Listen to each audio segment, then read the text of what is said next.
Assalamu alaikum, everyone. Assalamu alaikum, Badingol Balkonto Nakotake once again on Straight Talk. I'm not sure if I'm coming loud and clear. If you guys can hear me, just please drop us a message on the comment section, please. But first of all, Assalamu alaikum, Ngalbe Kontong once again on Straight Talk. Coming Kakali Nyamendrong. Every Wednesday, we come here and talk about Gambian football. Thank you very much, Maguma. I'm pretty sure because I'm all the moikanne.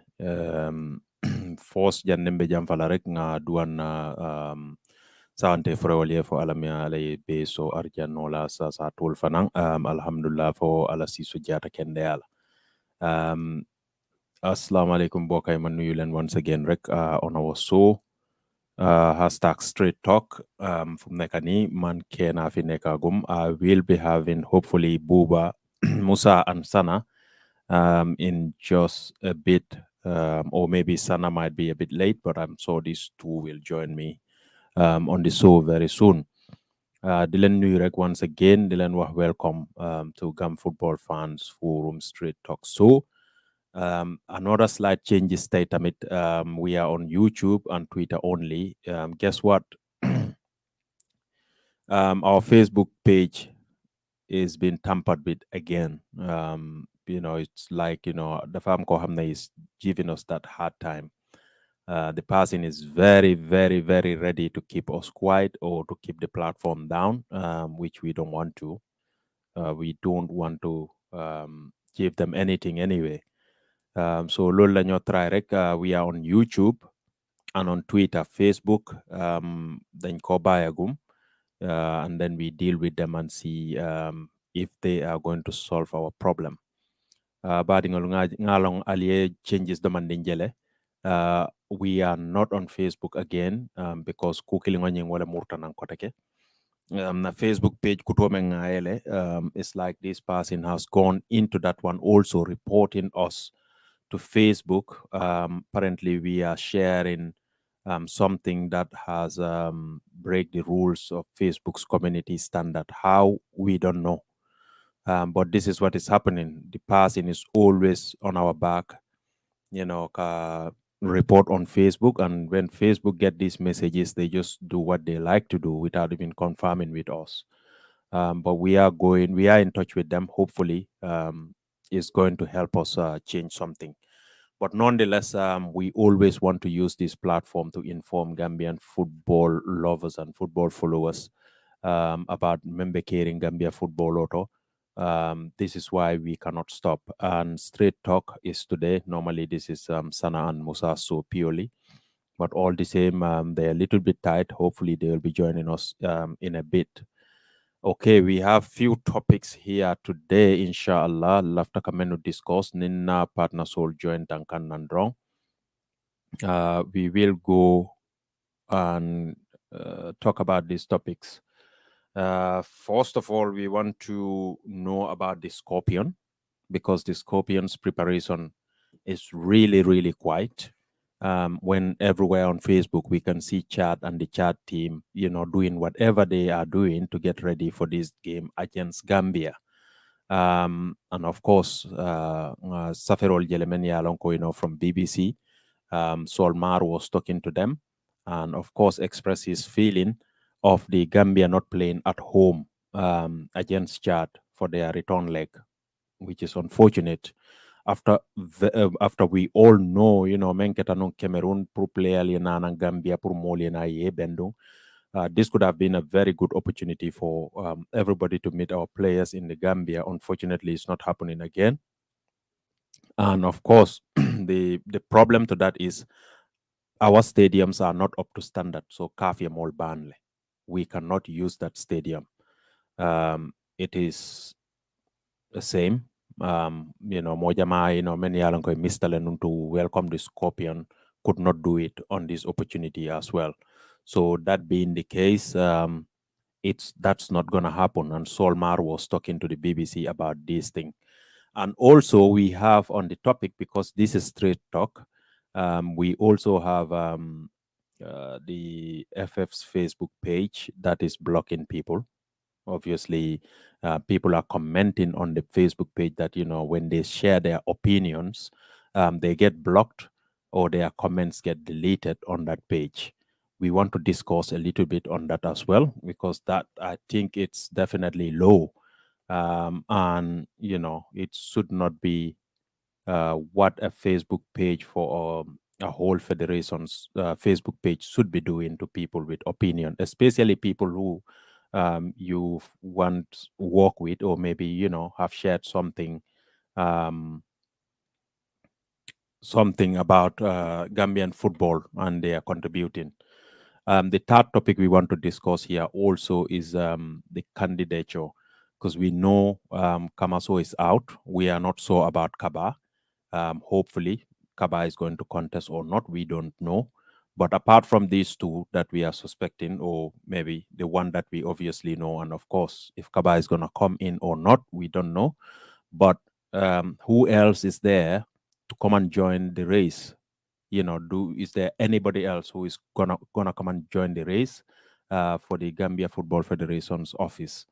Because we cannot just be talking or complaining about things are not going right, and all of a sudden, when the opportunity is here for people to do the right thing, or whatever they believe is the right thing, nobody is coming out. That is just it's a waste of time, or maybe for some people it's a waste of time. For some people, we cannot continue like that, like talking, talking, talking. If we want to develop our football, we all have to be into it and help each other and work on the football. That is our belief, in fact. So these are the topics that we discuss. And of course, Nanyomin Koe Fainan already. So I think they will be very, very important for us to discuss about. Father, Yes. welcome to the show, boy. Ban jitu na len tay nak. Yeah, I was a little bit late. Like I was watching third division qualifiers at the secondary East Mini Stadium Okay. because now Gun Football Fan TV and Gun Football Fan Forum is everywhere. So they are saying Yeah. they will also like to be seen. So I don't have a choice but to go and watch a derby at the Secondary West Mini Stadium between Dream and Gold versus LK Boys. All right. Okay. So Gambian traffic from traffic light to Kerserin, it was tough. I know, right? So yeah, I had a feeling, you guys were stuck on something. So I thought, you know what, Harama jump in, must start Scooby. Uh, Yeah, I forget to update you on that. So I was in Latrikunda, then at 4 I was at the park. okay. But nonetheless, you are here. We have few topics that we are going to discuss. Of course, I'm sure our fans have noticed the difference again, and I made it clear to them why we are doing this. We are on YouTube only, and Twitter, actually, YouTube and Twitter. Nyari rek lañ nekk, because these people are very determined to make sure we don't talk. It's the same, it's sad, it's annoying, but I don't think that should stop us. Hence why we are always gonna be talking. If you don't hear us on Facebook, you will see us on YouTube, or you will hear us on Twitter, or even after our show, you will one time bump into what we are saying. Why Absolutely. yeah, the most important part of the whole show is the topics that we want to discuss here today. Um, Topics very why I think they are very important that we talk about them. Amongst them is of course the Scorpion's quietness, because preparations are on for our double header with Chad, and everywhere on Facebook or even the Chad Football Federation page, you can see how prepared these people are. So basically, they are not taking it lightly. But for us, everything is just quiet. What is going on? What is happening? Nobody is hearing anything about the Scorpions. Well, at least I am not hearing. I don't know if you guys in the Gambia are hearing anything about the Scorpions. Um, Yeah, it's the you same know, here. exactly. The games when on the 23rd and 29th. Yeah, it's the same here. We are like As you can see, yeah, from the office, because we all, me and you are all relying on the official page of GFF to know yep, what's happening. yep. But as you can see, they are more busy on propaganda and campaign Well, than one of the biggest games of modern time. Why? Because the Gambia has just been, we are just from AFCON. That's number one. yeah, Two, we are quarter finalists. We all know that. We are quarter finalists. So out of 24 countries at the AFCON, we were in the last eight, meaning we did really well. yep, So not seeing Gambia in the next qualifiers is unacceptable by all standards. So meaning this game against Chad is a game that we should take really seriously, because it's a game that our national team will continue to climb the ladder, hmm, or we sinking. Because imagine if we cannot make it against Chad, Barrow, that will be catastrophic.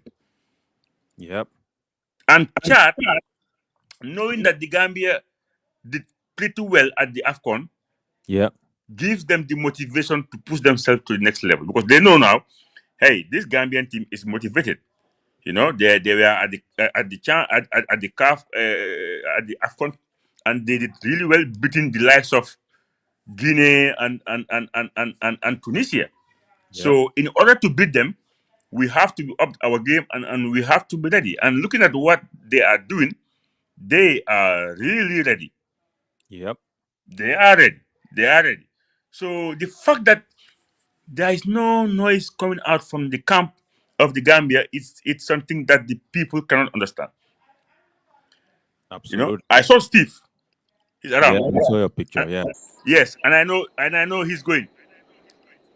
Steve is going to play that game. So, Okay. but what is funny, you are not hearing anything from our authorities. Their main focus is on their election, which is 4 to 5 months ago, whilst the Gambia is playing in 10 days from now. I don't know, or even less than 10 days. It's on the But 16th today. yeah, it's 16. Yep. So we're talking about a week from now, we should be playing. And looking at what the coach, even our coach look a bit paranoid, you know, and still we are yet to receive the full list of players invited. But Absolutely. you know, the last time Absolutely. I was talking about, if you don't invite any player, Hmm. don't talk bad about them. Yeah. You might need them tomorrow. Tomorrow. Yeah. And Tom is not very good with man management. The moment you ask him why you don't call Mr. Njai, he can come up with some very very negative excuses. It's not Hmm. good for our country. When a player is not invited, just make it simple. He's not likely to be in the team, but the future is open for all Gambian players. This is how you talk. Thank you. Looking at some of our key players, Father, Jamano has been out I'm not since after I'm not AFCON. interrupting, but luma buga rek ñu duga suñ local languages because ñun fu li Waaw lañ lu ma wax mooy, yeah, ñu mëna aga suñ gaay. yeah, depuis buñ jógee si AFCON bi, Yeah. am na player yoo xam ne they are not playing really well. Ñuy gaañu. Mhm. For example, Jamano is a key man of the squad. Yeah. Depuis AFCON mu ngi dem ak gaañu. Am na players yoo xam ne oyuwuñ leen, xam nga demuñu woon AFCON. For example, a player like Ali Sow, a Mhm. player like Sirif Signan, a player like Moro, Yeah. you know, Asana Mane. The list goes on. So man foofu lu ma emphasize like mooy coach bi su oytee player, Mhm. jarul mu ko jéem a criticize in somehow. Just waxal ne rek ñëpp mënuñoo nekk si squad bi. So in the upcoming games, they might have a chance to be in the squad. Simple. Fu mu nekk nii coach bi boo gisee ba léegi mu ngi noppi mënut a announce teamam Baro. Yeah. Less than a week to to to the game, something is not right. Yeah. And Gambia fii kenn mënu laa wax li xew. People keep asking me, can you play? Steve lu mu fee ut. People don't know. But ñi nga xam ne ñoo war a inform nit ñi mooy GFF. They are so paranoid of to be re-elected. Ba nga xam ne all attention is shifted to that to trying to blackmail the people. See, election boo xam ne is 4 to 5 months from now. ñoogut sax ñoogut de ñoom ñi ngi jaxasoo di am soo kër faatu. You know, it's kind of funny. If you do your job right, you don't need propaganda. Why the bigger picture Absolutely. mooy nañ ñoom lu tax ba léegi mënuñoo wax what is happening with national team. Lolu They gis they dama have to ñoom they're thinking about the election. yeah, Why they also have to understand the backlash will happen in case the worst have to happen. yeah. It's coming back to them. Come GFF nu mun a jëlee all the credit ne Gambia buñ qualify credit goes to them. If we fail to beat Chad, which I'm not thinking about because loolu nekkut loo xam ne war nañ ko xelaat sax loolu warta mun a am fu mu nekk nii because ñun duñ jógee AFCON nekka finish it and then Musa, Chad you stop. Man, I'm Musa, not we seeing will that. be shocked. But it's football. We will be shocked, you know, because You'll be shocked the and way seeing I am seeing this Chad team preparing at Nuno motivated guy. Because yeah. what the thing they are going to use to talk to these Chad players to motivate them is Gambia did everything to make sure they play in the African Cup of Nations. They chartered flight for them. Perhaps Yeah. they are looking at the patterns that the Gambia has been taking up to where they are. So ñoom tamit jàng nañ ci loolu lu bëri. So they are going to do those steps to make sure they play. These players want to play. They want to play. You can see it in them. They are not stopping.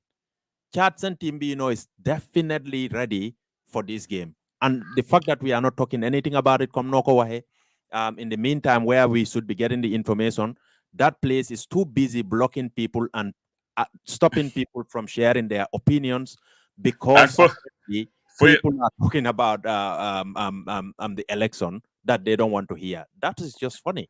for your info, Almami James was blocked, but I understand he's been unblocked. Well, he should be unblocked because he was blocked. He was Yes, he definitely was. blocked. We But also but but I saw Omar made a post about it, so he's now available for comments.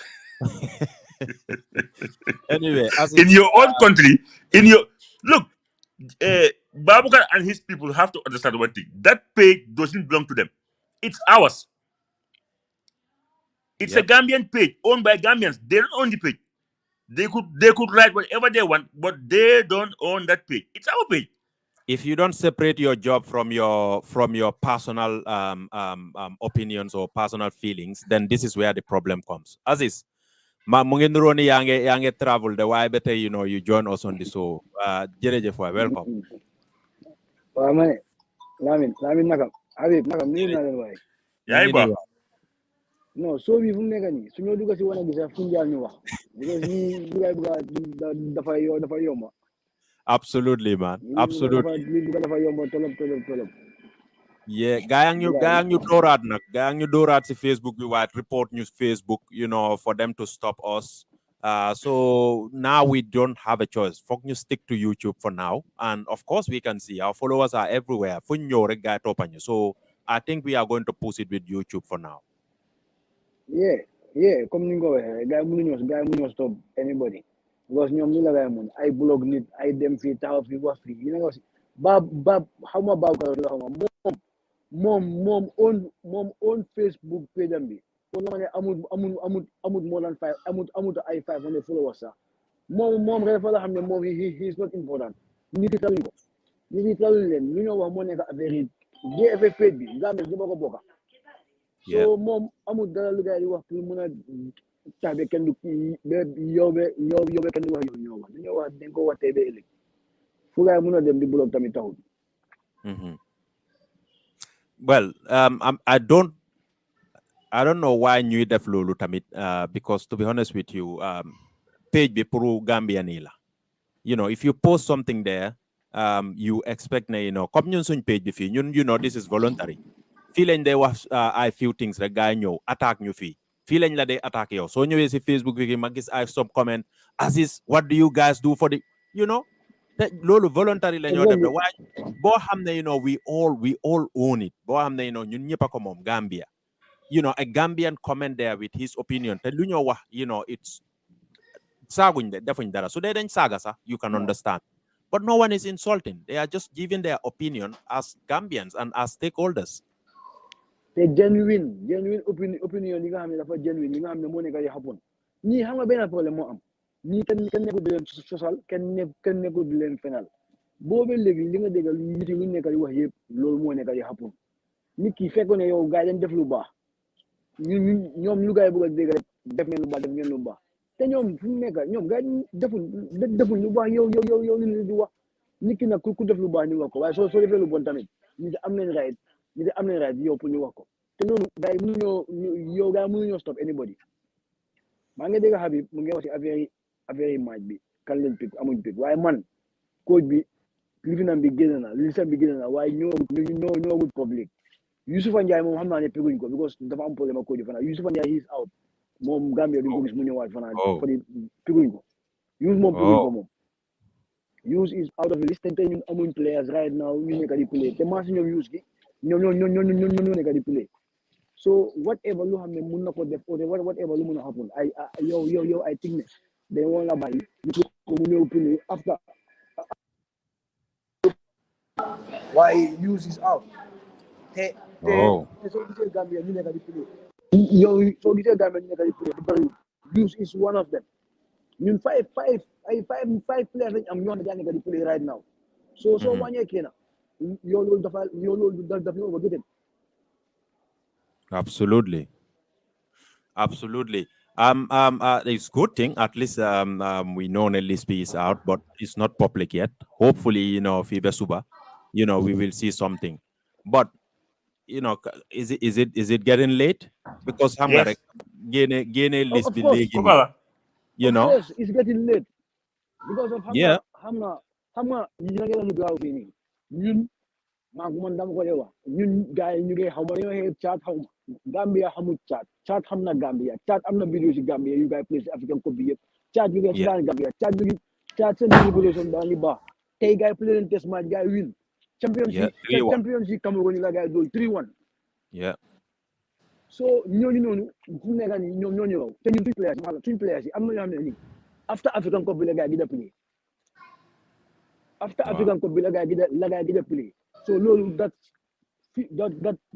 few months ago so yow nga ñëw play wuloo ne da ngay dem ngeen train 2-3 days yow kooku bëgg a ñëw play 90 minutes so loolu ñun dañu war a because ñii tam leena moo si nekk nañ waxante dëgg ñii fi mu nekk taluñ national team bi ñii fi mu nekk lu gars yi tal moo nekk pour seen élection bi nga xam ne mu ngi ñëw ba August fi mu nekk ñoom loolu la gars yi tal te wax dëgg neex yàlla ñun yàlla tere ko ñu jógee si African Cup bi ñu ñëw ñu war a am setback ci chat loolu dafa nekk a big dafa nekk a big yow di dellu gannaaw yow pour suñu football bi gis nañ tamit ne Solmar amoon na interview ak BBC foog na he spoke about an opportunity that has been missed nga xam ne gars yi dañ waroon a ñëw after Cameroon ñu war a ñëw Gambia war a meet foofu fans yi mu nekk a very nice atmosphere boo xam ne players will feel ne they have done something for the country and the fans will also feel ne suñ player demoon nañ foofu they have done something for the nation. Why unfortunately munu ko am again opportunity boobu noonu we've missed it no naka ngeen gisee loolu because this is a player boo xam ne is very important to the national team he went out and spoke about it how do you see that? But Solmar dafa yow lu mu def yow lu mu def yow moom loolu la war a def Solmar is one of is one of the oldest nekku ne moom ma gaay waaye is one of the oldest ñu yaakaar ne national team soo ko seetee Solmar fu nekk nii ko fa gën a njëkk a play national team bi da fu nekk yow amatu fa bi ko soxna bàyyi na ndaa bàyyi na xanaa toll ngay wax so moom moo la gën a wax loolu noonu te lu wax is 100% right dëgg la lii dafa uslu fi mu nekk Gambie su gaa yi woon na play home su ñu woon na play home nga gis stadium bi naka la mu mel ak naka la leen di bine imagine nga Yeah. war a dem léegi kenn xamul ba tey nga war a dem xaw ma Morocco la ñoo dem xaw ma fa la ñoo dem ba tey lii gën a ñu wax ne wax ne dañu play Morocco ba tey ñun suñu gars yi ñi gars yi dañoo jóg ñu pareegul Well, it gets interesting dañoo caaxaan all the yeah time. loolu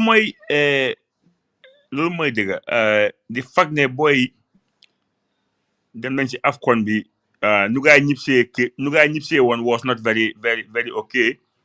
So playing a home game, a return game for that matter, because first leg be built chat la waroon a nekka. So having that opportunity to play the return leg at home ak with the fans coming to welcome the boys, xam nga start bi di fees, xam nga would have been something special. Absolutely. Would have been something special ba nga xam ne sax gomoon naa ne sax loolu sax it would have been giving them the edge pour ñu mun a win chat at ease, because the feeling of jógee si AFCON da ngaa feel little bit of superiority. Even Yeah. sa boys yi nga xam ne we are in the under 20 suñu demee tournament ba ñëw nii sax soo xoolee the way they play in the league dafa am lu njee wone you could see it in them. Ne look guys, at least I am one step ahead, Yeah. so loolu it's really important. Dafa boost sa confidence, xam nga yaa ngi dem player ñoom Tunisia ñoom Mali with top players and it was tight mënuñ laa win. yow soo ñëwee nga player ñoom Tchad nga ne hey, you know what, let us show them our authority. Xam nga let's take the bull by the horn. So Yeah. we missed that opportunity again, because if I understand things, we're gonna play our next match, I think, in Morocco. So I think even playing in Senegal would have been better for me, because Senegal am nañ beneen start bu nekk Thiès boo xam ne moom lañ nekkoon di use before the new one bi. At least suñ play woon Senegal, I think it would have been better in the sense ne Senegal has a large Gambian community bu fa nekk, and then people in the Gambia can even go from Gambia jël ay boss them Yeah. just to feel more home. But the fact that we playing away in Morocco and in Cameroon, it's just an 50-50 game, even though we should be winning that game on paper. Why football is not what is on paper, because football is on paper. On our group duñ fa génn, because Tunisia ak Tunisia ak Mali ñoo ñëpp ñoo ngi raw si football, even Mauritania gars yi ñoo ngi raw, but we went there as underdogs and made history. So the same thing happened here. We are the favorites. We have to win a chat. But the way these Chadians are prepared and motivated, it's football. Anything can happen. Why we really missed a very, very, very good opportunity. About Hamne is Lo Hamne Mansa. I don't even know how to put it into words, because playing home ak boys yu jógee AFCON. Don't forget ne am na boy yoo xam ne de after AFCON bi ñëw Gambia dañ naaw dem. Yeah. So fancy gisuñu leen ñoom Omar Colley, ñoom those boys, Ibrahima Colley, you name them. So da ngaa gis ne daal is a opportunity miss for Gambia, but still lu jaaxal nit ñi mooy Aziz, lu tax ba léegi list bi mënut a génn, the list of players invited mënut a génn. waxoon naa ko bu wala sax ma ne ko players yi nga xam ne ñu ngi they should be coming, ñooñu moom xam nañ leen gars coach bi call na players yi. So why the media is not giving what is expected mooy xam nga def a press release explain players yi nga waaye nga kii lu tax kii ñëw, but it's the same old story. soo caaxaan ne dañoo xaar ba few days to come and then ñu ne liste bi génn, because coach bi dafa mel ni léegi dafa xaw a ragal di Gambian media, man noonu laa ko gisee somehow. nuroo na ko de. Wow, backfire. It's Lamin, it's not difficult. Football is if you do the right thing, you're amulolo high. Because right now every Gambian fan will not follow young player you play and you play. Wow. Dia ne coach dafa ragal même mi coach bi dafa yëgu sax xam nga la mooy problème bi xam Wow. nga coach yi mënut a génne liste bi coach bi players la amul sooy yan players la moo waaye waa xam léegi yow liste bi yow da ngay seetaan da ngay follow Gambian players yëpp right now suñu waxantee dëgg Omar Colley la Youssoufa Ndiaye is out Moussa Balo fu mu nekk bu ñu jógee si AFCON bi suñ daf dee ñil lay def su starté tey du start next match bi kii nii Ibrahima Colley same thing Steve fu mu jógee si gaañu bi Steve mu ngi doon play léegi man yokkal ma keneen ak keneen James seen ligue baa ngi door a door ñuy plus keneen ni yëpp seen ligue yi dooragul benn match la Denmark a door Denmark benn match la ngay play Timba gisaguma ko mu play ñoom kii nii Lamine Diallo xaw ma ne mu ngi ñoom Moro coach bi yow fu mu nekk nii gis nga li la wax xam nga yaa ngi ko wax nga ne coach bi man management mënu ko bu la dóoree war na laa kool wax ak yow ne la ne team bi nii ak ñi la demee waaye daf laa dóor dem di wax nonsense léegi yow léegi yow ol na ne ñooñu nga soxlaat naka ngay demee nga mën a wax ak ñoom convince gars yi pour nga ñu précis ñun like I said Gambia we have a very very big problem bu mag lañ am against suñ game bi against Chad te nit yi gars yi nekkuñ di ko wax players yi ñun suñ players yi right now mutuñ enough suñ mutee tamit amuñ match ñu bëri nekkuñ di play ñu bëri seen liggéey yow gars yi seen liggéey dooraguñ so léegi naka lañoo def Habib yow léegi yow da nga xam 11 players yu nekk di play 11 mun naa tabas ñabas 11 moom. Mun naa tabas ñabas ñu war way tabas ñabas ñu la way tiimi Gambia. Non tabas ñabas mooy nga pick li nga am. Pick li nga am because for example players yi nga xam nga like I said coach bi moom xëy na sax mu ngi amoon mind ne after AFCON moom is going. Angleterre moom gaa ngi play bu baax gaa yi nekk Angleterre Ibou Touré ak Ibou Adams ñoom ñu ngi play ñoom ñu ngi play. Kii laa ngi def follow nag Seydou Ndianko. way Seydou Ndianko nekku di play fële naka la tudda team boobu noonu mu nekk Valladolid lii dama Nuha tamit I don't know Nuha seen ligue bi doon na xaw ma Nuha mu ngi play xaw ma Nuha nekku di play. Ban Nuha Sonko. Oh, Sunbak. Okay. Moom dafa dem fii nii but Bulgaria. dafa dem Bulgaria waaye xam naa ne in the long run suñ fekkee ne mun nañoo yaa def loolu ñu suñ génnee Chad ba léegi dooraat fii ba ñoo play si proper qualifiers yi mun nañoo am another bunch of players because xam naa xale yi Swedish yu bëri ñoo xam ne nii gaa yi fii la gaa yi juddoo waaye fii la gaa yi doon play léegi gaa ngi dem outside am na ko xam ne mu ngi woon Chelsea mu ñëwaat fii mu ngi play outside léegi mu ngi dem na moom tam mu ngi dem Czech am na doomi Lumbaba bi yow kooku tam mu ngi dem Poland ndooyu mun a play te ñëpp ay xale lañ ay 21 ay 22 te ñëpp gis nañ Gambia si African Cup bi da nga gis gars yi maa nga am gars yi si Instagram ali ñoom ñëpp gars yi dañ doon follow Gambia yow si time African Cup bi suñ qualifié boobu nañ amaat xam naa ne nañ amaat another set of players but qualify round bi bii mooy wax bi fi nekk nii Chad bii ndax nañ mut Jaguar na tey gars yi amoon jéem ñaan Jaguar okay waa hanga man luma feel suñ national team bi now ndax support buñ amoon to go into the African Cup of Nations from the government private sector yoo xam ne where all communities of them trying to please the government obviously ndax léegi ñëpp soona ne is it that everybody is just tired of football or I mean a very good question moom nekk di very good question moom nga dogal nii ndax interest bu nekkoon si tamit AFCON bi ndax mu ngi fa ba léegi man soo ma laajee dama ne nekku fa So man, I man, would the man, because of Gambia, we don't hear anything. it looks Dégul like it. dara.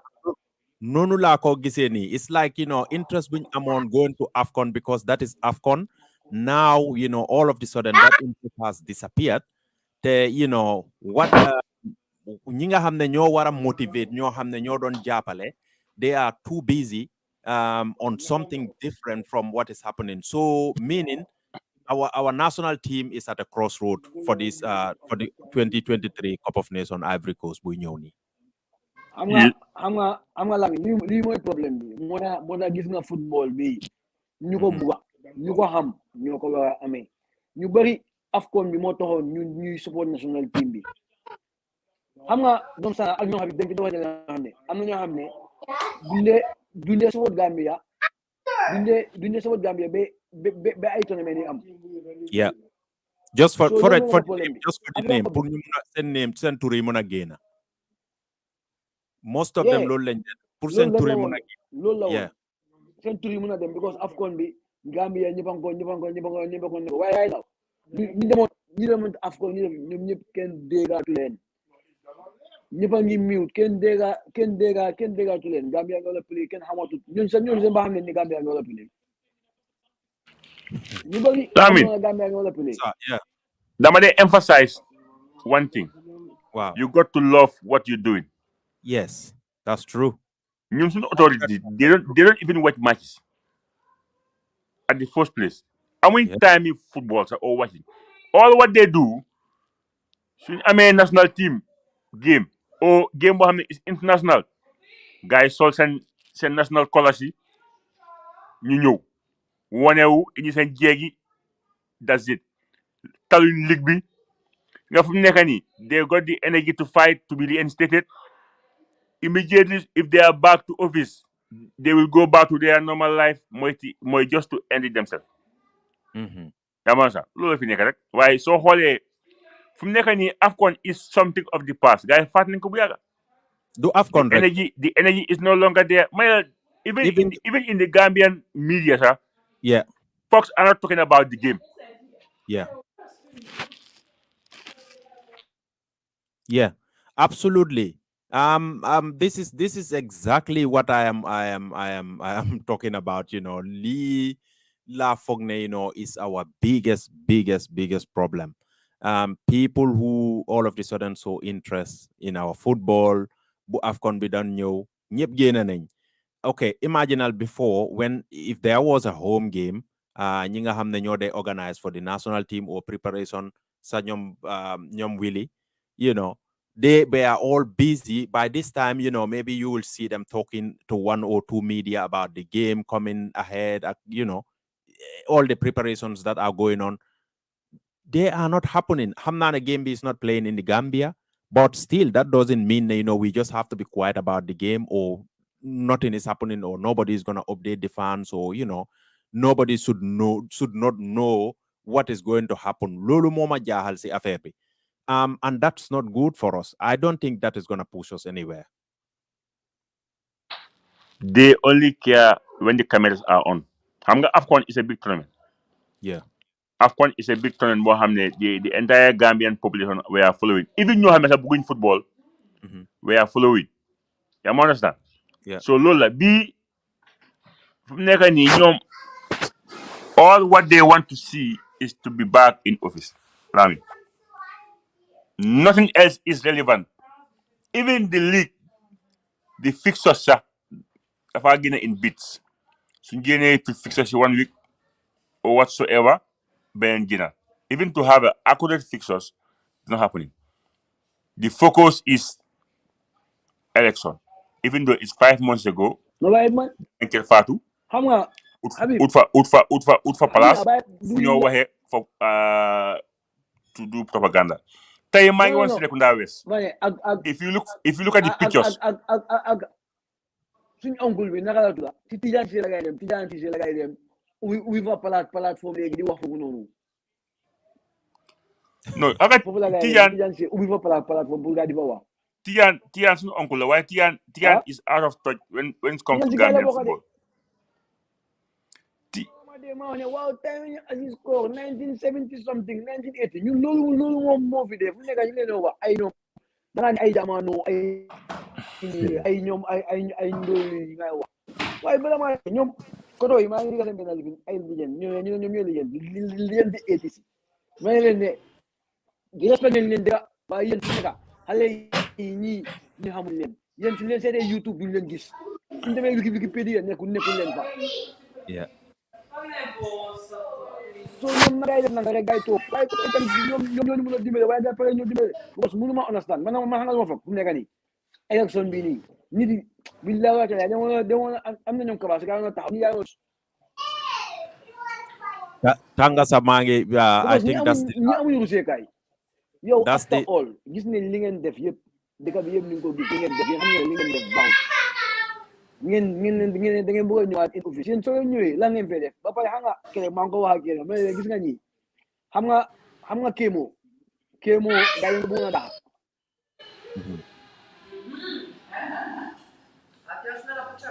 yeah. Lamin kéemoo gaa yi nga bëgg a daxa waaye xam nañ ne kéemoo am na bis am dégg naa kéemoo daf leen teeti gaa yi bàyyi ko fa kéemoo mu ngi am nga boobu noonu soo kéemoo kerek moo tax kerek interview woon bi kéemoo génn mu ne kéemoo génn mu ne waa xaalis mu ngi si ñun jël nañ xaalis bi waaye lii tiki teeti la so xam nga loolu kéemoo dugal na gaay wow yeah. Yeah, interview bobu nonu is interesting. Because question bobu nonu the Kemo guy numko anse, it's like yes, we had the money, but Halis Bobu is not enough, to even keep us running. Never mind the actual football. So it's like admitting, yes, we actually have. After all the denials, okay. This money is not here. Oh, it's been given in bits. You can hammer. Anyway, $400 million. Exactly. And the last part of the show, like Luma Buganyo def moy about the election because yangi dugasi lulu, Ninga wahni, they have been into the football. 80s, 70s, you have been into the football. I'm pretty sure that they are doing, a lot towards the football now, whatever they are doing in their capacity. Why we only have two candidates, Len Fogne, they are going to be. Definitely we know Sadibu. Kaba, we are not so.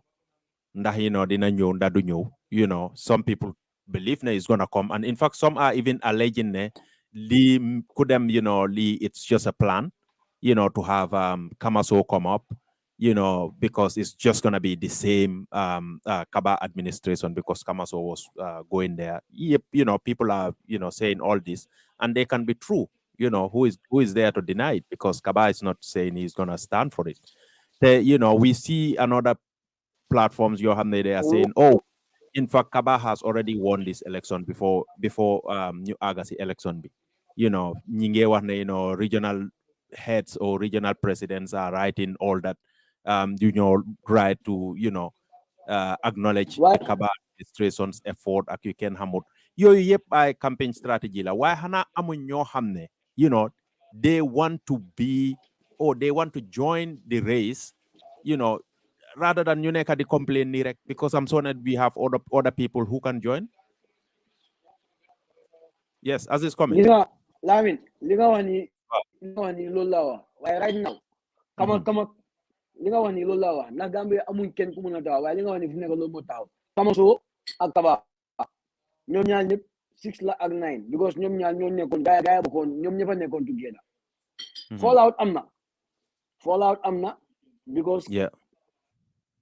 moom ni mu dee ba diine su gaay def dal dafa wane lii ni ngeen ko war a defee waaye gars yi du ko daan nangoo dégga so si ko loolu moom yàgg na wax gars yi ne soo leen defut lu right man at the end of the day man naa génn ma against leen so moom mu ne loolu la ñëw génn si moom si tànk yu la nekka waaye moom mu ngi woon si biir ñun lu bëgg a dégga kama soo mu ñëw mu génn mu ne ñu lii ak lii la ñuy daan def lii ak lii ne ko ñuy defee lii ak lii moo wrong ñun loolu leen bëgg a digg waaye ñun tam doo ñëw rek nañu wax ñu ne bon te yéen ñi fa nekkoon together Absolutely. xel mënu koo jël sax.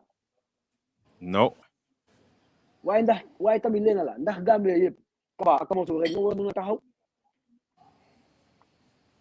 So far ñoom rek lañ gis de. Oh, Aziz dem na. Musa. waaw Baro nga fu mu nekk ni asat naaw. Kamoso taxaw na. def na lonkinam man I was lucky to be there déglu naa ko. there is more to déglu from him. because soo nekkee si système. after nga taxaw against the system. Yeah. am na leeral yoo xam ne fekk nga def ko xam naa ne it's 5 months to go. Yeah. waaye ba léegi am na leeral yoo xam ne fekk mu def ko su ko defee mu mën a differentiate the two. ok I was there. waaye boo gisee ma taxaw ni ñoo doxalee nangam ak nangam and you put facts on the table. Yeah. moo tax ñun Kamaso yakamte wuñ because gis nañ ñëppan ko oo si plateforme si. parce que Gambia dañ njee xëccoo news ñun moom xëccoo wuñ news waaye xam naa ne dinañ ko am fii. Inshallah, yeah. so ñun most of our questions dañ ko reserve for now because pour moom la. so he gonna come here the same people ñun tam dinañ ñëw. ñu laaj ko relevant questions yoo xam ne su ko tontoo then from there we will know going forward what to say further waaye for now comme que gis nañ ko si different platform mu ngi wax. man demoon naa si luncheon bi Gam Football Fan TV a cover nañ ko. Yeah. so dinañ ko indi suñ plateforme ñun tamit with his team. ñu waxtaanaa gars yi ñun ñi nga xam ne ñoo fi nekk ku si nekk li nga am nga loo xam ne mu ngi sa bopp bi. Yeah. dinañ ko xool laaj su ko defee mu leen lañ. Absolutely. waaw waaye lu ma bëgg a understand lu ma bëgg a leeral mooy su mu nekk nii. there are only 2 people for now. so endorse you can only endorse one. Yeah. you either go for the incumbent or you go for change. waaye bii dina métti. understand naa ne no understand naa ne. Wow. the reason why Kamaso nemagut the people behind and their position is because there are people ñoo xam ne they are still sitting by the fence. yaa ma san moo tax no ma fu laa bëgg a ñëw because ñu bari buñ déggee this 11 starting 11 dañ foogoo ne dafa name vice president second vice president nangam but that was not the case. so lu ma understand mooy they still trying to bring some stakeholders on board but some of them are sitting by the fence. dañ taxaw fii dañ taxawee waaw ñaar fii benn yow fii loolu la ñuy def. because di ko loolu naa fexe moo ko def nit da nga am fooy fa nga ragal a féetee mooy naa fexe. moo tax keroog ma gis Aliou Bey moom mu fa. Aliou Bey mu fa. Aliou Bey ak ñoom Modou Sow. Wali mu fa aksi ak ñoom Lantombong ñoom aksi. While Lantombong is clear, he made a video. He said that he threw his. and lu ma understand mooy am na ñoo xam ne dañ endorse Kamaso waaye nekkul ne they are looking for a place. they just endorse him like ñoom aksi ñoom Lantombong they just endorse him because they support him not because they want to be in his government. so man ma defee some small findings. Good morning, Sadio.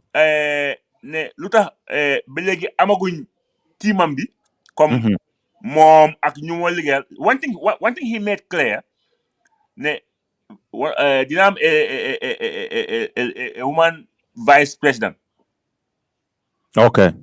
waaw loolu moom dégg naa ko si moom nañ indi jigéen at the executive at the top but foofu lay am waxuñ who kan mooy amee lii kan mooy amee lii so loolu amaana su nekkee ne am nañ the chance to have him on our platform before mu wax loolu boobu tam ñun we will like to know ñana nekk si ko xam and why did anga ba léegi waxu ko.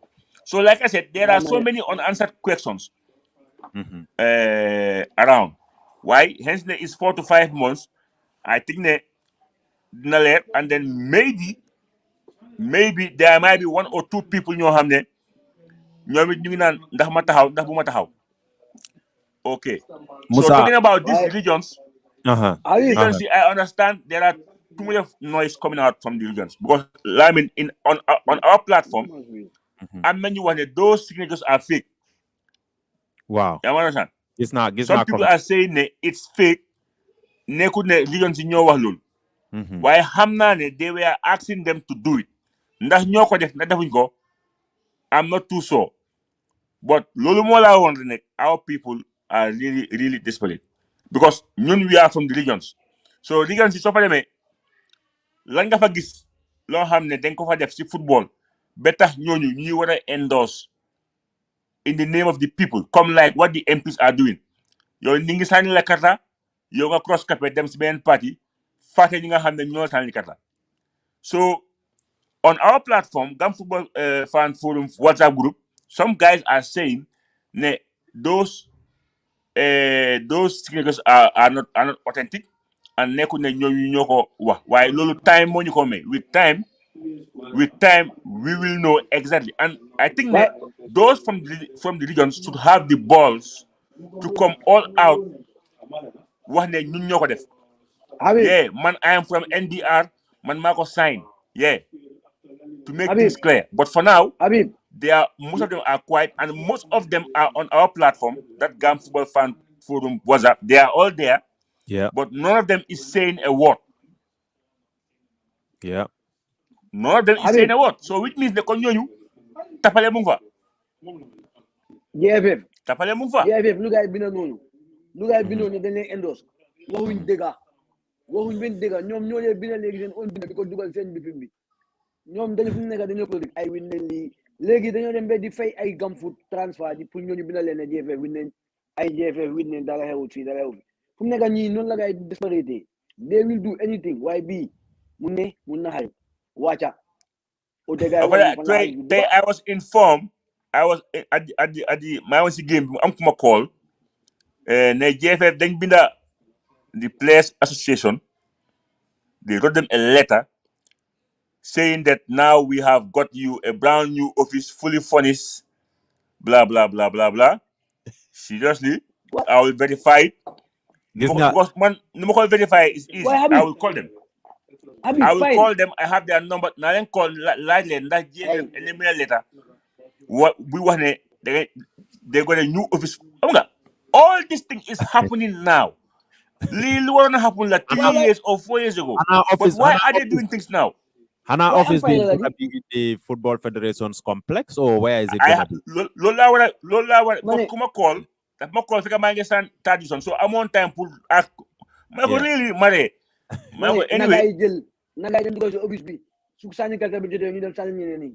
Loolu la rek la di office bi ñom nekkul ne ñoo ko mom sa naga ko ay liggéey ni. Yow taxpayers money ci la de.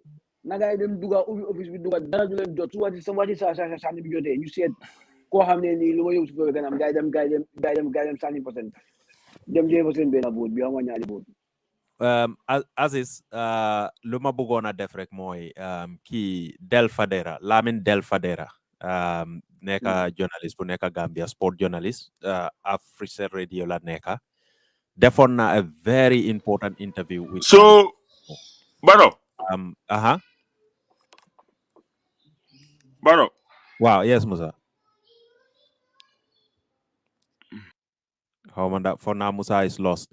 Anyway, interview bobu la bugona play rek because Del spoke to Sadibu Kamaso. Bu Sadibu Kamaso neke won the spokesperson for Team Kaba back in 2018.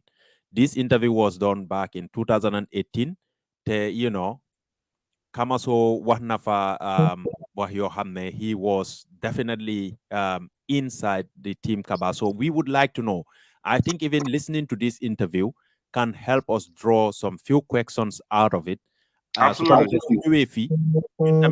mun nañ koo laaj some few questions dafa gudda tuuti waaye dinaa play just a few. We all listen to what Kamaso was saying back in 2018.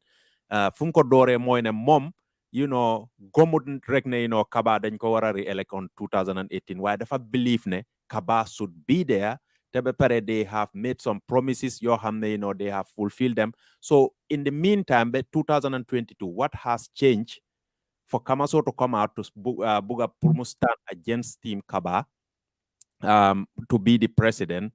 Lolu moma jahal man lolu de buga naa koo laaj because moom lu mu wax yu mooy lu ma laa wax ne xam nga ma laa wax ne wow ñun we have bunches of questions on the table. Yep. Yeah, so lolu mooy suñu weapon. So he gonna come here. I don't. That's 100% because fuck all the final. So I hope and then those clarity is not good. It's good for him as a candidate. Yeah. Because they would like to know what has changed. Exactly. So lolu moo tax may la ñun we have boo gisee ñëpp a ngi xëccoo di invite mais okay ñun we will wait for our turn. It's because we are very open-minded. Yeah. We are diverse because even Sri Lankan bi am na ñoo xam ne demuñ fa because they were asked not to go. You understand? Right. Because we are against you from the word go. At Gam Football Fan TV, we are open for anything. Yeah. Tey su jëf xewle woon man dama fa dem ma dem live. Yeah. I'm gonna go there and broadcasting live. There is nothing personal about either Jeff or Kamaso. Our platform, we just want to make it right. Yeah, absolutely. Again platform. We want to make it right. So can mënuñoo gender? That's out of it. Can duñu fen law? Can duñu use? But facts on the table, loolu dinañ ko wax. Thank you very much, Musa. Come facts yooyu noonu. Let's just play a little bit into this interview. Ñu déglu what Sadibou Kamaso was saying back in 2018. Bum believe ne Kaba should be re-elected back in 2018. Su ko defee ñu mun a dégga lu mu wax moom si boppam lu mu wax about some of the things they have achieved during Kaba's time on from 2016 to 18. Ak lu mu believe woon ne moo tax mu ne we have to get Kaba back to office from 2018 to 22. Ba nga xam ne léegi àgga nañ 2022 moom believe ne the Gambian people have lost confidence in the Gambia Football Federation. Yow da nga campaign on back in 2018. Nga ne da nga believe ne this Kaba administration has to get back to office. Nga ñëw 2022 nga ne nit yi dañ lost confidence te yow yaa bokkoon si administration boobu noonu. Why did people lose confidence? Yow lu tax nga foog ne nit yi lose nañ confidence boobu noonu te yow yaa ngi fa woon. So it's in English. Just a clarity. Wahna ak Lamin Del Fadera about this interview. One na kone I kept this for so long. Why balama ko play, I'll take permission from you. Muna, he is well happy for us to play it anywhere we want because momsa amna records you very yohamne he would love to play them. So let's just listen to this. Good morning, Lamin. How are you? I'm fine. Welcome to the show. Thanks for having me. What do you have for us this morning? Well, I have a lot in store for you. I think I got the invitation that I should come in. I've just finished an interview at Star FM, and I got an invitation that I should come in today. So bring in your questions because I'm not going to sit here and just stand up you talking. So you bring in your questions. There you go. Yes. Why do you think people have to re-elect the incumbent team, that is Kaba Bajo, after he spent 4 years in office? Well, that's a very good question. I mean, it's not why do I think, it's why do I believe? Because I don't just think. I believe people should vote in Team Kaba once more because there were promises that were made before Team Kaba came into GFF House. And they said the first thing that they were going to do was to bring sanity back into GFF House. Because at the time, before 2014, I mean, this is the only executive actually that has served a full mandate without being dissolved. Because after there a was series of normalization and troubles here and there, and bans from FIFA and the like. So what we wanted to do was to ensure that sanity was brought back into the GFF House. Then we said the mission was the vision was to develop and promote a healthy football community in the Gambia. stabilize and improve the financial and administrative infrastructure with key focus on qualifying the team. So we've tried to bring all of these things, and the mission was to to sustain an upward trend in football development in Gambian football.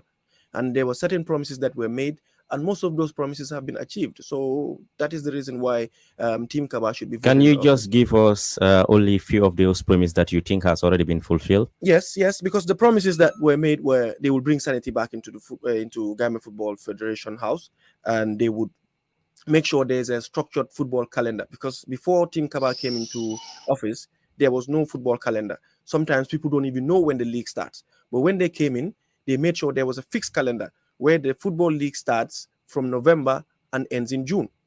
Then July, August, September, the Nawetan season. Then October is the Super Nawetan. So we promised that there will be a structured calendar, which was done.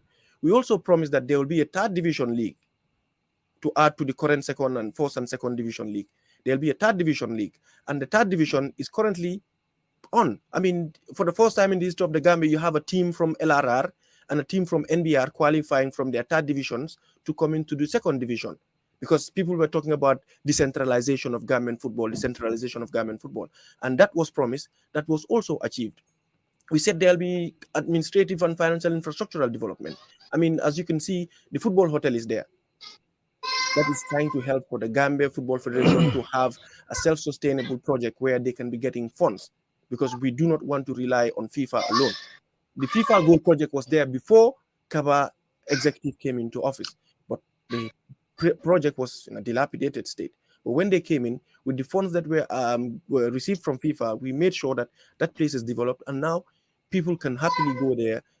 Even outsiders can go and that football hotel has been one of the biggest. I have not finished. Comme nu ma leen ko waxee rek, the interview is so long. Suñ ko bëggee déglu fii, I think we are gonna go well into the time. But just these few shots yi nga xam ne, we had it already. Sadibu Kamaso, Gambian people making, it was right to get back now, 2020. Believes ne, people and confidence. Why? Te limna fi mune lolu moy sen Ayola. Who is getting up? Hello? Is it Musa? Father?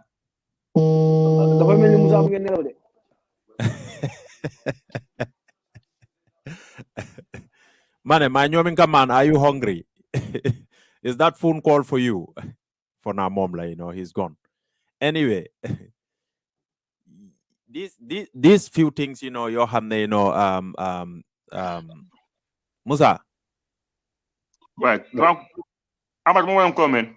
I can see that, Mota, mananda suma nyominka bida for hungry, I don't know. Well, I'm at tomorrow we have this coach of the month. Oh, okay, yeah. For the second division, so right? I'll call him after the show. Anyway, just these few things you have, Kamaso lal na kofi. We just quickly roast through them. So ko defe nyumuna and sobi. Mune, the fact, luta you believe, the team Kaba should have to be re-elected back in 2018. Moi, they will bring sanity to Gambian football. Number 2, a structured football calendar. Number 3, third division league. For the first time, a team from LRA to come and play in the is that second division, right? The final one, more admin and financial projects, especially the goal project, the football house, the goal project, football hotel. Bohamne has been a lot of a talk. Kamasosi Bopam in his launching, believe that football hotel is not even helping the Gambia Football Federation. Dama gonna play clip bobu nonu from down what for tamit why it's gonna take a lot of time. So these things that Kamaso made here, ñun yeb deglu nañ ko. What do you make of all this, Musa? Wow, fofu la ñew ni motax may la. These am nga legi va dafa am. We living in an era bo xamne what you said it's not on written form, it's on video, audio. Yeah. So they go play a lot. So Motamela, Mhm. it will gonna be a very interesting show when Kamaso comes here. Yeah. Because your younger name here, the only thing Lucy am the third division. That's a third division league. Bo hamne team si hanga team si ñu ngi qualify to the third division. They play, for example, in Jara. Now you have Diba Oil Nyona from the third division. Legi mu ngi play in the second division. Am na time amoon nañ team from NDR mooy second infantry battalion. Loolu moom am na. Mhm. From what sanity zero. Football house is a mess because we mun la ma each house being called renovate cost $1 million. 40 rooms, over $40 million was used to renovate. Habib, Yeah, man, bakal doguma la de. calendar. Dina hara Aziz dina ñëw Huh? si yow because topic yi hara Musa Daniel ma ñëw si yow. Yeah. And then you also mentioned about calendar. Yeah. As we speak, the league calendar they gina in bits. Even the fixtures is a problem. So calendar amut. But I am calendar nga am fixtures. Mhm. They don't play a couple of matches and then guy different fixture. Mhm. So lolu mo fi am. Am na team yoo xam ne in the second division da nga dem ba si field bi ñu ne la match bi is cancel. Fekk already yaa ngi fa. Prepare nga, kam nga, amut. So yooyu yëpp amut. Li fi am mooy third division. Is comme like I said tey maa ngi woon Serekunda West this is a third division game. The best teams yi ñoo dem play off and then nga play because this year gis naa ne they have a new format for qualification. But apart from the third division league bi nga xam ne mu ngi happen waaw the rest yëpp sanity bu ñëw emphasize noonu calendar yooyu moom amul because ñun suñu league bi amul calendar pour nga am ko dafa am date boo xam ne every year league bi foofu la comme in UK ñëpp xam nañ ne August moom league bi fa doon moo xam 10 la or 9 waaye xam nañ ne August dafa doon so loolu leer na ba mai so Gambia amul calendar there is no transparency and then the football house is a mess in a sense ne Munta House national team. So you cannot spend $40 million on renovation to Munta House, the football team. So SMS, we are still stay in either Kobo Ozone or sorry Ozone Bay. So lolu side bobu is a trust. Why not? Pour ñu am answer bobu nonu, more Mr. Kamaso will be here. And then mom, he need like Motamaneko. It has to be in detail. Because Gambians pour ñu trust la fekk nga wax leen loo xam ne mën nañ ko déglu. Yep. Fekk nga laaj ko very good questions. Ba pare su la tontoo satisfy lo nga ko no I need more. Because fekk the difference between mom ak ñoom Kaba loolu dafa war a leer in the eyes of the Gambian people. You are there fine. Fekk mu leer. So like I said, yooyu yi nga mention ni yëpp benn rek a si am baro. Mooy the third division. The rest is not happening. Sometimes fixture bi da nga gis fixture génna within 2 days ñu change ko. Different venues. Man mi dem naa match bi goal project ma fekk fa di wrong game. Fekk am na benn buñ génnee si diggante bi. So it's kind of confusion. So to make things short, yooyu yëpp happened because the football house definitely si yoon fale at the goal project more than a house all categories of the national team. One foofu la ñoo dëkka ñu am fa more than 3 or 4 pitches boo xam ne dañ mën a train si artificial or grass loolu moo doon am soo demee si yeneen dëkka yëpp loolu moo am they have an area boo xam ne national team bi fa la moo dëkka naar yi loolu lañ am with multiple of football pitches artificial la oo ñax am restaurant swimming pool gym everything loo need as a sportman dafa nekka but unfortunately ñun suñu boss nekk fa even the pool is still yet to be ready so a lot of things is not going right So to make things short yooyu yëpp amul léegi lu ñoo xaar rek mooy the main man himself mu ñëw fii man moom loolu man moo maa neex waaw su ko defee after that show because after that show is very important after that show because lu bari léegi man xaw ma ko so moo tax man ba léegi maa ngi tey well I need to hear more the more I hear more the more I xam which side of my butter is bread and mayonnaise but one thing I can tell you we need a change in the system loolu moom mën naa la ko loolu moom I will not even hide it to you baro change is needed going forward loolu moom mën naa la ko why pour ñu xam di how legit is Kamaso moom mooy define loolu in terms of naka la moo comfortable boppam when it comes to the media ak nit ñi li nga ko like ak naka la ko tontu he need to convince the people loolu moom is 100%. Definitely Aziz yow tamit déglu nga ko wax naa fa few isina just few points yoo xam ne wax na ko si waxam bi foofu about you know lu tax mu foog ne then Kaba was meant to come back into office. So we will compare and contrast that to what he put on his starting 11 because I'm not document bobu tamit. What we are going to do during the time because we are working, but we'll sit down and make so and read all this, listen to all what he was saying before and what he put on his starting 11. So you compare because we can draw a very good questions out of this. Why am I la rek yow tamit nga contribute si lo diga no. Wa ci luma diga.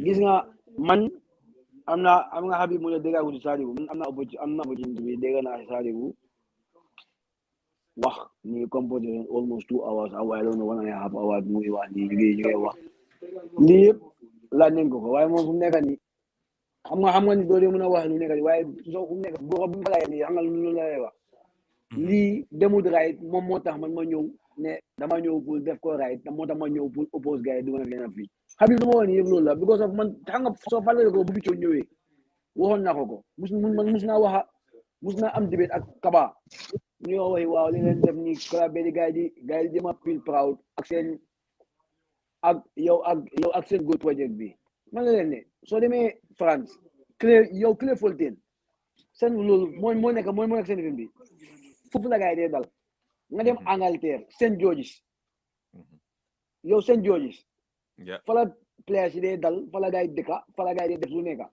su gars yi walee play fi la gars yi génn dem jógee fa gars yi dem play léegi Gambia ma ne ko Lamin Jasi sa wana ko ma ne ko yaa ngi ma wan ni nga ma ñëw di ma ne yee we build this ma ne ko ndax ñu may ngeen a jël national team bi yóbbu gars yi dem fanaan YouTube mu ne ma non xam nga ñëw ñu professionnel mu ne yow ma ne ko ban suñu professionnel hotel bu baax ngeen ne da ko liggéey xaalis obviously soo leen fa mën a yóbbu ay under 17 yow ak jigéen ñi wala ngeen fa mën a yóbbu national team bu mag bi waaye xam nga dofuñ dina jàpp leen ba ñooñu ñëw imagine de Lamin ngeen ne da ngeen fay lu ko xaru 40 million ngeen jël ngeen liggéey foofu noonu waaye saa leen amee international match ni ngeen jëlaat almost $2 million yi ngeen dem fay ko pour hôtel loolu te ngeen ne da ngeen am hôtel loolu noonu xale bu dox soo ko wee daf laa ne li yow li amul because da nga xam ne li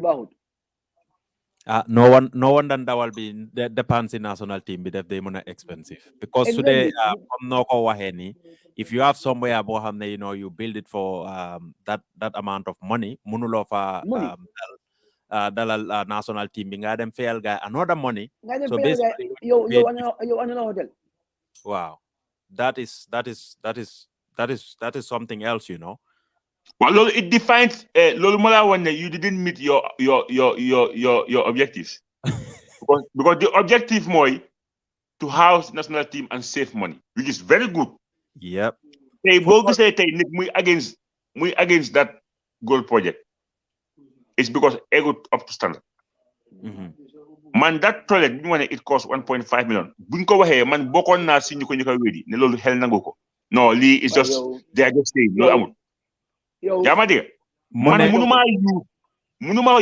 bro I went man I'm always going to the goal project Yeah. benn yoon laa fa duga once in my life. Once. Dilapidated state. Once. When they came, Once laa fa the duga. funds that were received funds. So one. No. You can't. I just entered that toilet once and then that's it. That's it. You know. gis nga lu ma bëgg a emphasize foofu rek mooy Del dafa laajte Kamaso about the football hotel. bu mu ko laajte woon lu mu wax foofu noonu ak lu nekk si starting 11 am bi fii fii moom lu mu wax mooy the GFF football hotel which since it began operation has contributed a little towards GFF finances. Lii dafa waroon a loo xam nekk loo xam ne dina doon save GFF money or mu even help them financially. But for Kamaso, this is not the case. For mom, this is not the case. So back in 2018, wax na si affaire football hotel bi. Del buga ko pousse fofu nonu mu ne people have got their own opinions mun nañoo wax luñ wara wax. Waaye moom lum doon make clear fofu woon mooy auditors yi ñëw nañ fofu nonu, they have cleared everything. Then it was cleared. Now it has contributed a little. So in fact, for him, Mom Sunyewe is going to revitalize that place. It's going to bring a lot of finances for Gambian football. I mean, okay. Fine. But no, Yeah. one of the biggest question mark I got is about these auditors. Who they are and where are they coming from? The who? People have to know this. Who? The auditors talking about. Well, Those auditors, who they are they Tubabs or are they coming from Senegal? Interesting. Deglo, nañ ko deglu rek one We more need time. to know.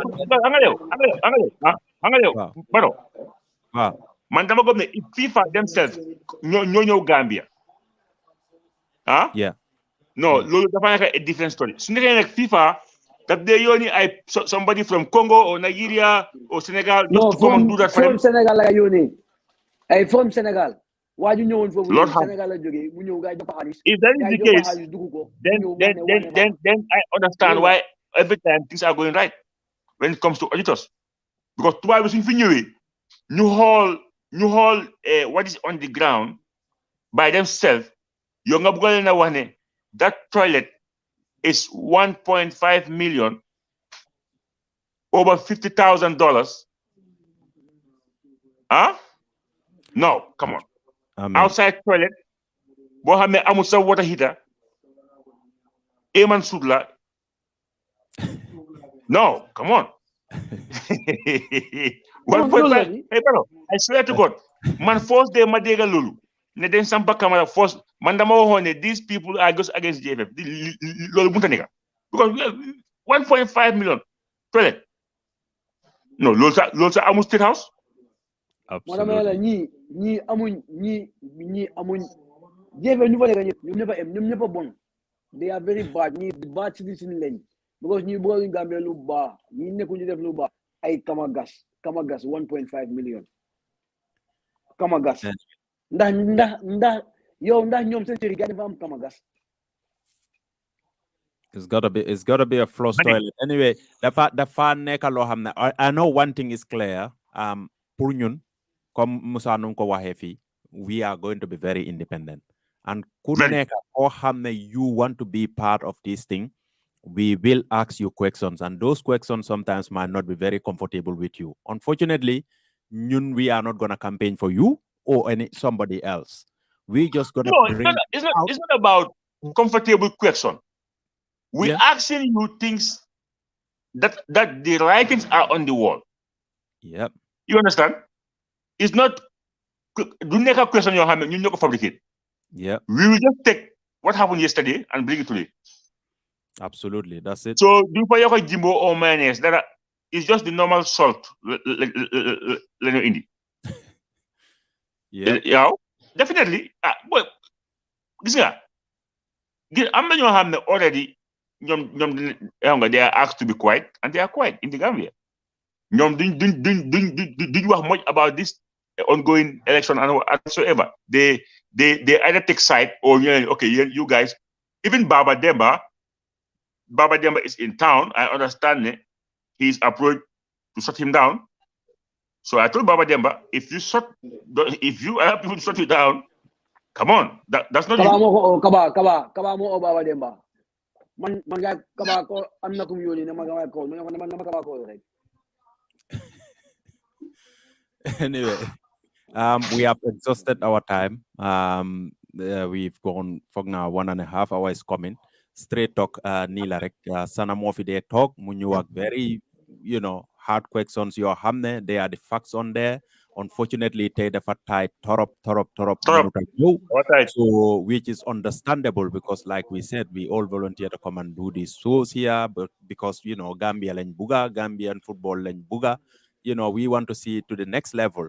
So, we like to come here. Ñun tamit dañ dee bëgg a ñëw fii ñu waxtaan ak yéen comme ni ngeen ñu dee seetaane nii di ñu déglu nekkut ne we are part of the ñun ñoo moom football bi or we are the ñoo xam ne we know everything about Gambian football. No, dañ bëgg a ñëw fii rek because su ñëpp toogee teg seen loxo yi fekk foog ne everything is gonna be sorted. It's not gonna happen. What we can do is to contribute and talk about things pour ñu mun a gis a better Gambian football.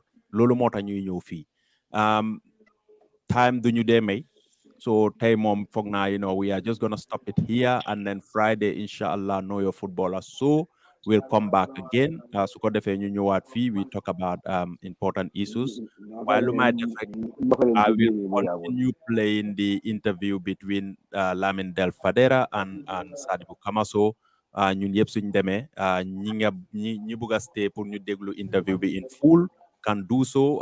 You listen to exactly what Sadibou Kamaso is gonna say on there. So ko defee everybody hear it is gonna be on here. Xam naa SoundCloud nekkut ne ñu bëri ñoo am SoundCloud because you have to pay for it I think or the trial version. If you don't have it, this is the opportunity for you to listen to it. Interview it was back in 2018.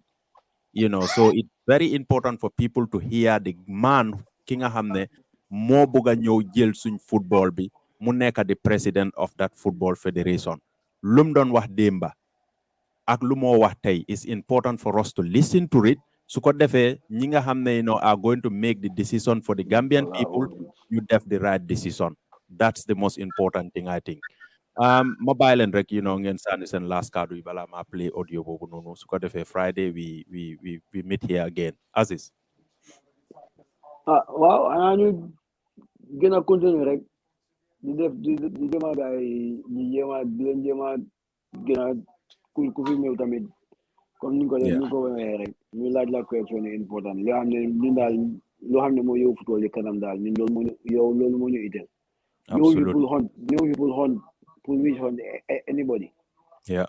dañoo ñëw pour ñëw ñu seet ñu yóbbu football yi kanam waaye tamit kenn mënuñoo ñëw pour ne da ñoo jéem a silence moom boobu is out of the topic because of gisuñ dara lu ñu mën a jox loo ñu mën a wax ba nga xam ne dañaa ñëw fii di raayal loolu moom du am ba pare pour ñu foog ne mun nañoo gars yi mun nañoo dem pour tëj plateforme yëpp ba kenn du mën a wax boobu is out of the topic because ñun ñoo leen ëppale followers di seen page bi si boppam sax ñun ñu nekk di follow ñoom gaa nekk di follow gars yi dañu suñu waxee ñun am nañ fi ñëw fële ñi ay Swedish ay German ay Italien Maltese ba fu nekk yow ni jàmm follow moom message bi yow dafa dem. Absolutely. You know what I just saw here on Facebook? Yeah. There will be it's at the stadium, while you second family phone day out with the kids at the stadium. Why should you play family phone stadium? A trampoline. So so that's how it goes. Because swing stadium be I bounce castle I trampoline. Smoko awan sa ma yóbbu ko sun school bi in the kindergarten. Xale kontaan. Wow, exactly. Stadium Yeah, like comme ni nga ko waxee rek. Sometimes we might ask you something loo xam ne yow da nga feel is unpleasant waaye dafa nekk loo xam ne tamit is not fabricated as well. Waaw xam nga ñun dañ nekk si dëkk boo xam ne léegi wax dëgg soo ko def da ngaa mel ni prophète. People glorify you for saying the truth, which is normal. Waruñoo glorify anybody si wax dëgg. Why? Because we are living in an age boo xam ne fen dafa bari nit ñi dañuy fen is normal ba nga xam ne soo waxee dëgg dafa mel yow da ngaa mel ni yow you are different from people. Hey boy, say dafa sanje. No, you are just saying it as it is. It's not difficult. It's not difficult. So going forward, we aren't here just for the election. We are here for the welfare of our football, holding our people accountable just to do it good. That's all. Tey su fekkoon ne tey ñu ngi am very good parks, stade baa ngi nice. Nobody cares. Ndoxoon right now ñëpp a ngi si in a very fine mood. ñu ngi enjoy. Waaye boo gisee ñëpp ma ne boo ñëwoon keroog maa ji Brikama bi ak Riyas at the Gold Project. Nga xool nu mu feesee. Yeah, I wasn't there, but I can see the pictures. Yeah. Yeah, amul toogu ñëpp a ngi taxaw naaj baa ngi tànga. No, nga xam ne we are way behind in terms of anything. Absolutely. So and now the energy we nga xam ne moom la suñu nit ñi bëgg a use to show relevance. Why do you have to go to Kerfatu to have a show? You have your own GFF page. You have your page. Go live on your page because the Richard anybody. Maybe. Huh? Maybe Richard B, on Kerfatu is bigger than that one. No, if you do your job right, if you do your nyom su Gambia they play them live, thousands will go there and watch, isn't it? Yeah. But if you are saying BS and the number will be very low, it will be embarrassing for them, so they won't do it. And they want the whole lena. Find them live, they whole comments. It depends where they are in the hearts of the Gambian people. Comments is important. Followers, approval ratings.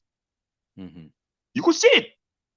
You could see their approval rating is really down. Not because people hate them, because your legal law probably campaign. No, it's sad. Absolutely. Very sad. Anyway, thank you very much, Father. Thank you, Aziz. Inshallah, on Friday we meet again. And you continue to be on hashtag Know Your Footballer. So, if you want to stay and listen to the interview between Lamin Del Fadera and Sadio Kamaso, you are welcome. Munga stay ngadegluko. Lamin Del Fadera is a top guy. I can tell that. Yeah, I know, man. I had a conversation with him, and I know it's been a while, and I've been following. I know how dilapidated state. When transition of Gambia, the structured calendar, which we feel yes, because the promises were made were all right. What we wanted to do. I'm kind of hungry, I know. I think I Yominkas cannot keep it, No, I was out the whole day, so I'm really tired right now. I need to take shower and eat. All right. Thank you very much, Father. I will just drop it here and then play the interview. Inshallah. Yeah. Inshallah. Thank you, guys. Thank you. Okay. Bye now. Invitation that I should come in. I've just finished an interview at Star FM, and I got an invitation that I should come in today. So bring in your questions, because I'm not gonna sit here and just stand talking. So you bring in your questions. There you go.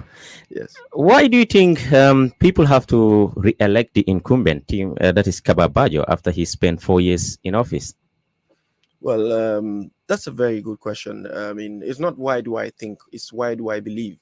Because I don't just think. I believe people should vote in Team Kaba once more, because there were promises that were made before Team Kaba came into GFF House. And they said the first thing that they were going to do was to bring sanity back into GFF House.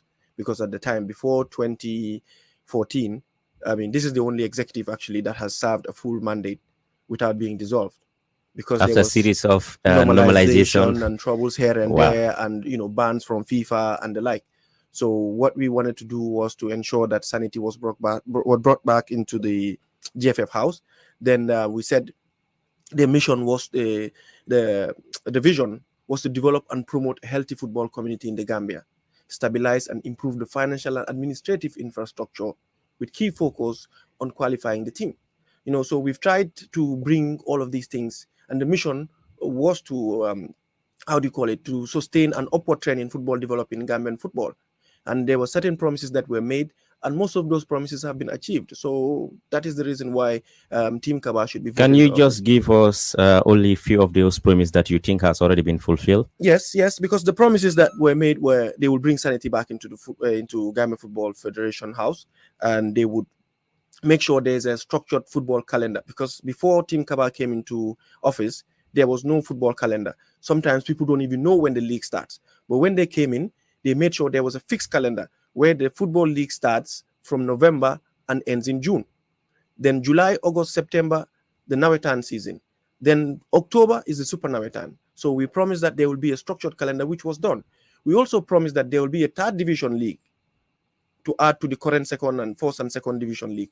There'll be a third division league, and the third division is currently on. I mean, for the first time in the history of the Gambia, you have a team from LRR and a team from NBR qualifying from their third divisions to come into the second division, because people were talking about decentralization of Gambian football, and that was promised. That was also achieved.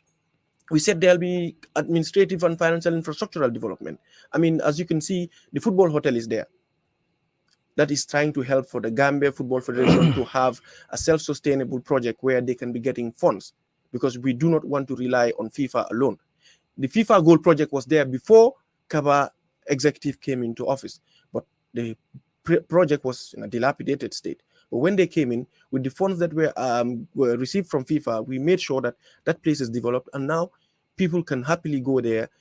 Even outsiders can go and use the hotel facilities. And that football hotel has been one of the biggest. I have not finished. I have not finished. Okay. We also promised that there will be grassroots football. Grassroots football. Yes. Just yesterday we witnessed the finals between Bottrop and Bakote Senior Secondary, and this is the school sports. Because we're talking about grassroots. Everyone was making a lot of noise that we should catch the kids when they're young.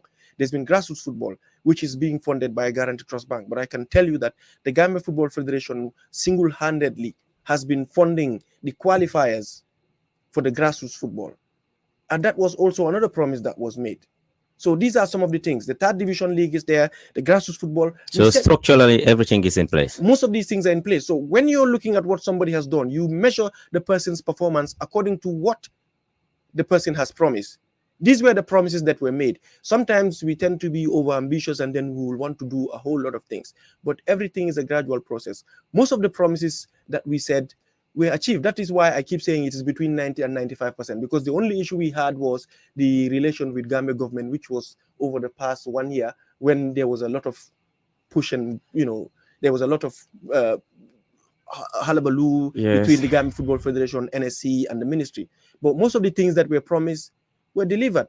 And based on that, we have a stewardship instead of a manifesto to tell the Gambian people that this is what we had promised, this is what we have achieved, and these are what we are going to do in the next 4 years. So let's go back to the issue of the football hotel. There have been a lot of quota that have been complaining of alleging the Kabalet executive of fraud, manipulation. Some say that they are corrupt. What will you respond to those type of comments, especially when it comes to different part of the stakeholders? Lamin, we're in a democratic society, and everybody has a right to their opinion. What I would urge those people is let us try to be getting the facts before we make certain allegations, because the body that has provided the funds, which is FIFA, are very satisfied with what they have seen, because FIFA saw the condition and the state of the Gambia Football Federation goal project before and after the funds were provided. I mean, a lot of people will come and make noise and start claiming, there was fraud, they spent the money, they misused the funds. But FIFA sent in auditors who would come in unannounced, and they would check this, in fact, every 6 months. And there has not been any time that an auditor from FIFA has come into Gambia to say, no, you've done this the wrong way. No. They come in. Just recently, there was an auditor that was sent by FIFA from Senegal, and he came and he was supposed to be here for 2 weeks. Instead, he spent less than a week. And what he said to them was, he has not been to any establishment or institution where he has audited them and they get more than a B. but the Gambia Football Federation got an A. Why? Because everything that was promised was supposed to be spent into that project was spent there. So that alone is a clear manifestation. I mean, and besides, FIFA funds are audited by FIFA themselves. So if in case like sometime last year, the former Minister of Youth and Sports, Mr. Henry Gomez, said that he was not satisfied with the way the Gambia Football Federation handled the project, the way they spent the money. Now FIFA said that they are satisfied with that. Where do you think the communication breakdown went through? Yeah, I think it's best to ask the former minister, because I think that's where the issue was. Because there was a FIFA Secretary General was in Gambia, tried to meet him. I don't know what happened, but apparently they never met. But the FIFA, the people that provided the funds, I mean, Lamin, it's clear. You cannot give your wife money to go to the market to cook for you. You are satisfied with the food. Somebody out there in the streets comes and tells you they're not satisfied with it. Yes, the project is for Gambian football. But then the minister was just listening to people outside, and he did not have a first-hand information about what is on the project. When he went there, his tone changed. His tone changed. I mean, the FIFA Gold project is open for anybody to go there and see. It is there. People will claim that, you're claiming to spend 1 million in each room or 1 million in each toilet. No, that is not how it works. The GFF executive themselves were not the ones managing it. There was a consultant, there was a contractor that were handling it. And even the bidding process was very clear. So that was a very clear thing that was being done. People would claim there's fraud. Obviously, you would have people that would criticize, and people. And the issue of also the GFF not paying tax, it was an oversight according to what the GFF said. Where do you think the problem was? Fine, GFF, first of all, is not a tax-paying institution. Yes, it's a free and independent body. Exactly. The issue here is it's an issue of withholding tax. Withholding tax means when you're paying somebody for a service that they have done for you, you withhold 10% of that amount and you pay to GRA on their behalf. It's withholding. Now, it would have been a fraud if GFF had withheld the 10% and spent that 10% and not paying it to GRA. But no, the GFF did not withhold the 10%. They paid the man the money. The individual, can still pay his taxes. It's an issue of withholding tax. And so in case the man doesn't pay the tax, don't you think the GFF should have tell the person that you could have paid the money? No, it's between the person and GFF and GRA. Because there is a correspondent, and of course, also from the General Secretary, former General Secretary, that is Abbas Bah, who said, he advised the GFF to follow up the matter. So who authorized the payment? Well, all payments that are paid are authorized by the General Secretary. You ask Abbas, how did he authorize the payment? He was a party to it then. He shot himself in the foot, because if he's claiming there was corruption or fraud, then he should be the first person that should be investigated, because he authorized that payment. So you think the GFF is not corrupt? No. I don't think. I believe. You believe? Yes. Thinking and believing are two different things. Yes, I believe they are not corrupt. If they were, FIFA would have sent them packing a long time ago. So if Abbas is blowing whistles and claiming that they did not, his signature is on the document that shows that they should pay, because all payments that are done at the GFF, the General Secretary would have to approve and say, go ahead and pay, and then the check is drawn. So let's move further. There is also rumors going in town, and of course speculation. I just want you to clarify. Team Kaba are inducing club stakeholders. What will you respond to those type of comments? I mean, like I said, it's a democratic society. People are free to say whatever they like. It's a free world. But sometimes let us try to make sure the facts are right. It's normal too to have some of these things. That shows you're doing the right thing.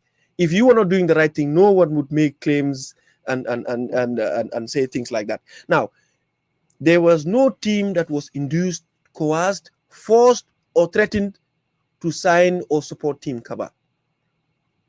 I am a general secretary of a club, a first division club. In fact, we have 3 teams. Hawks. Yes. Red Hawks. And Young Hawks in the 3rd division. Young Hawks. Now, what the Kaba executive did was, yes, it's election time. They invited all the teams to a meeting in order to have a discussion. Every team was there, even the teams that are on the opposing side. Every single team. Let them come out with proof that they were induced. No team was induced. They invited them at Paradise Suites. All of us were there, and they said, This is what we had promised. This is what we have achieved. And we are seeking for another mandate in order to continue the good work we have started. We were all there. And most of the teams that were there said, yes, we support you. We agree to what you have said. And we've seen the support you have provided to all of us.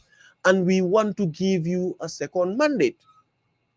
No team was induced. Let them go and check the definition of inducement. Now, again, let's move to another important factor. Team Kaba, 4 years. What is your biggest achievement? I wouldn't want to specify one, but I would say there are a series of achievements. Now, because if you're saying this is our biggest achievement, that means you're confining it within a very small parameter. I would like to show all the achievements we've made over the years. Now, people were talking about decentralization of Gambian football. I want to do a bottom-top approach. Yeah, we have to decentralize the league. We have to decentralize the league. All the regional associations have their own regional leagues. And that's why I said for the first time in the history of the Gambia, you have a team coming from LRR and a team coming from NBR to come and participate in the league. And over the next 4 years, you'll be having 4 teams coming from most of these regions. All of these regions. That is an achievement. The female football is being increased from 6 to 10 teams each, both first and second division. The Gambia national team has participated in each and every single competition that they are supposed to participate. The under 17, the under 19, the under 20, the under 23, and even the senior national team. The coaches. Now, before you move further with the national team, results are not forthcoming. What is the problem with GFF? No, the problem is not GFF.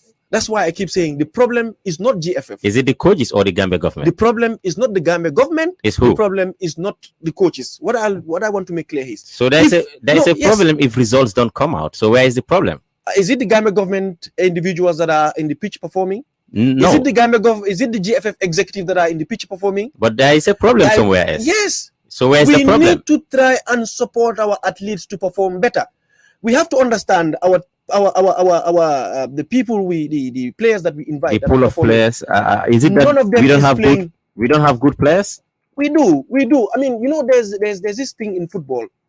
When you perform in the bigger leagues, there is that threat that the other teams would see. We don't have players playing in the top leagues in other countries. Thank God now we're getting that. We have the likes of the Musa Barros playing in the Serie A, the Lamin Gallos, the Suleiman Mahrez, we have the Steves, Babakar Trawales. We didn't have this back then. I'll tell you for free.